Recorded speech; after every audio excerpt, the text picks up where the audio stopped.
Samantala, edukasyon, kalusugan at kabuhayan, yan ang pangakong itataguyod ng mga bagong upong mga opisyal ng General Santos City. Muli mo kaming balitaan, Angel Dillera.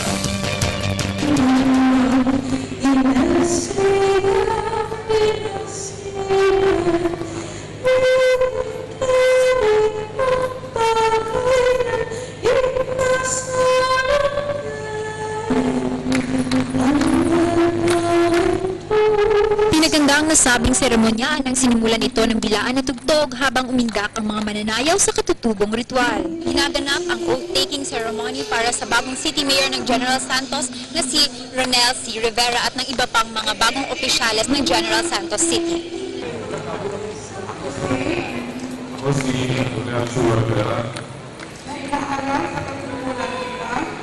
Naglahalang sa tungkulan bilang mayor.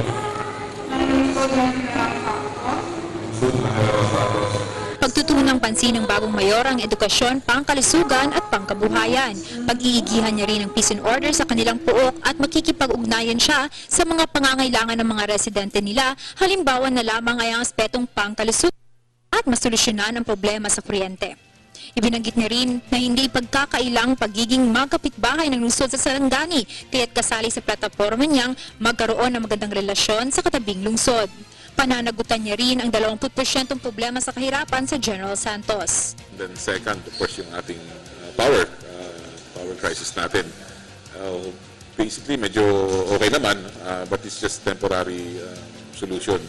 So we need talaga magkaroon ng concrete solution for the power problem ng not only Jansan, but the whole Mindanao. So there are private companies na nakatayo naman yung kanilang, naka-in place na yung mga programs nila for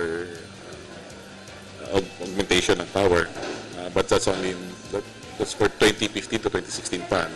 So right now, we're trying to develop pa ano pang source of energy para talagang magkaroon tayo ng stable and sustainable power sources dito sa ating city. Kaakibat naman ng mayor ang TESDA sa pagpapangakong makikipagtulungan ang nasabing institusyon sa larangan ng pangkabuhayan at training programs. Makikisabay sa oath-taking of 1st District Congressman ng South Cotabato dito. Dinaluhan naman ni Sarangani Governor Rene Miguel Dominguez ang seremonya at nagkatabihan sila ng impluwensyadong pamilyang Pacquiao kasama si Jinky, Mami Janisha at syempre pa si Manny Pacman Pacquiao.